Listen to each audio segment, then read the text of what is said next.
The air was warm, the sun was shining, and every pony in Ponyville was having a glorious day. The town square was bustling and crowded, and busy ponies filled the street. All the pony folks seemed to have somewhere specific to be.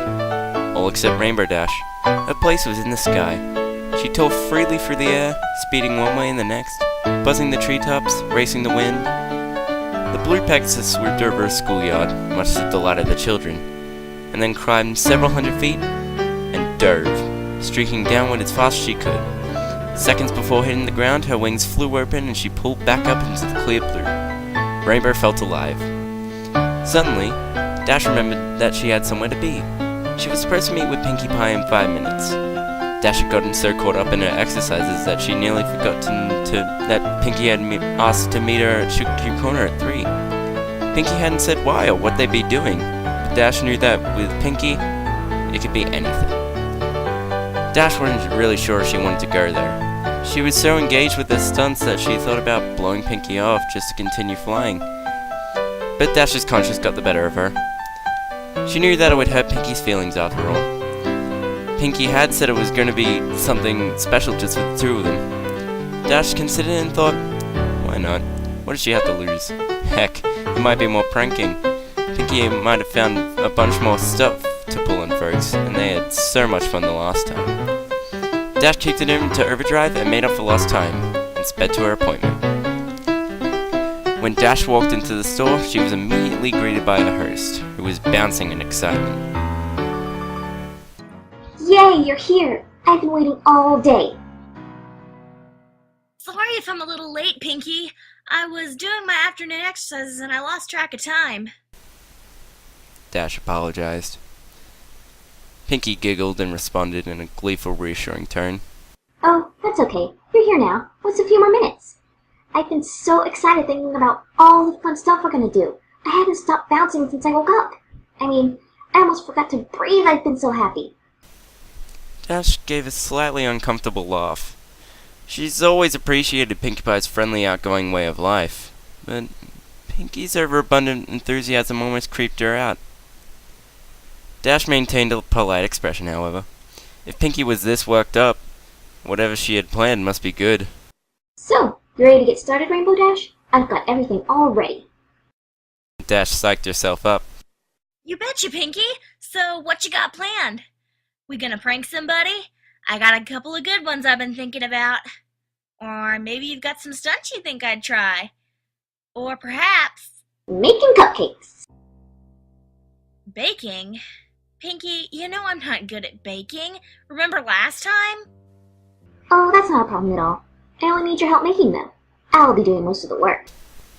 Dash thought about it for a second. Well, alright, I guess that's okay. What exactly do you need me to do? That's the spirit. Here you go. Pinkie handed Dash a cupcake. I thought I was helping you bake. You will be. I made this one just for you before you got here. So, is this like a taste test or something? Sorta. Dash shrugged and popped the pastry in her mouth. She chewed a bit and swallowed. Not bad. Okay, now what? Now, you take a nap. Puzzled, Dash opened her mouth but felt instantly lightheaded. A wave of dizziness washed over her. The world spun, and seconds later, she collapsed on the floor. When Dash regained consciousness, she found herself in a dark room. She tried to shake her head, but found that a taut leather strap held it firmly in place. She struggled to move, but braces around her chest and limbs glued her to a rack formed from a series of sturdy planks, which spread her legs wide apart. Dash's wings were the only thing of her not tied down, and they fluttered frantically while she tried to escape. As she arrived, Pinkie jumped suddenly in her line of sight. Goody, you're awake. Now we can get started. Pinkie stated gleefully. She bounded into the darkness and quickly reappeared, pushing a small cart covered with a cloth. Pinkie, what's going on? I can't move! Well, duh. That's because you're tied down. That's why you can't move. I didn't think you'd need to be told that. But why? What's happening? I thought you said I was gonna help make cupcakes. You are helping. You see, I ran out of the special ingredient, and I need you to get more. Special ingredient? What special ingredient? You silly! Dash's eyes widened, and her face contorted in fear. Then she started to laugh, and said, in a voice bordering on hysteria, Oh, you got me there, Pinkie Pie. I mean, tricking me into thinking I'm gonna get made into a cupcake? I gotta tell you, this is the best prank yet. You win! You're the best! Pinkie only giggled even more. Oh, thanks, Dash. But I haven't done any pranks today, so I can't accept your praise. Pinkie, come on, this isn't funny! Then why were you laughing? Before Dash could answer, Pinkie grabbed the cloth and whipped it off the cart. On the cart was a tray containing various sharp tools and medical knives, carefully organized in and wickedly sharp, as well as a large medical bag. Dash was now in full panic mode. She was starting to hyperventilate. Her mind raced as she tried to reason with the pink pony. You can't do this, Pinkie! I'm your friend! I know you are, and that's why I'm so happy that I've got you here. We get to share your last moments together, just you and me. Pinkie was skipping again. But the other ponies will wonder where I am. When the clouds pile up, they'll come looking for me and you'll get found out. Oh, Dash, don't worry. There are plenty of Pegasus ponies to take care of a few clouds. And besides, nobody will find out. I mean, how long do you think I've been doing this? And with that ominous statement, the light suddenly came to life and revealed the rest of the room. Oh no. Dash reeled in horror at the image presented to her. The room was decorated with a typical but twisted Pinkie Pie flair. Colorful streamers of dried entrails fluttered around on the ceiling. Brightly painted skulls of all sizes were attached to the walls. Organs done up in pastels filled with helium were tied to the back of chairs. The tables and chairs were made of bones and the preserved flesh of past ponies. Dash cringed upon seeing the centerpiece of the table nearest to her. The heads of 4 foals, their eyes closed as if they were sleeping. They were wearing party hats made from their own skin. With a thrill of terror, Dash recognized one of them as Apple Bloom's classmate Twist. Dash's eyes darted back and forth, and then fell upon a patchwork banner hanging from the rafters. Made from several tan pony hides, the words, "Life is a Party," were scrolled on it in blood red. Dash's attention was brought back by a party horn, unfurling and tickling her nose. She gaped at Pinkie Pie, who was standing right in front of her. The party pony was wearing a dress, quilted from dried skin, emblazoned with cutie marks. On her back fluttered 6 Pegasus wings, all of different colors. As the Earth pony skipped in excitement, her necklace of severed unicorn horns clacked together loudly. Like it? I made it myself. Desperately, Dash pleaded with the smiling pony before her. Pinkie, please. I'm sorry if I did anything to you. I didn't mean it. Please let me go.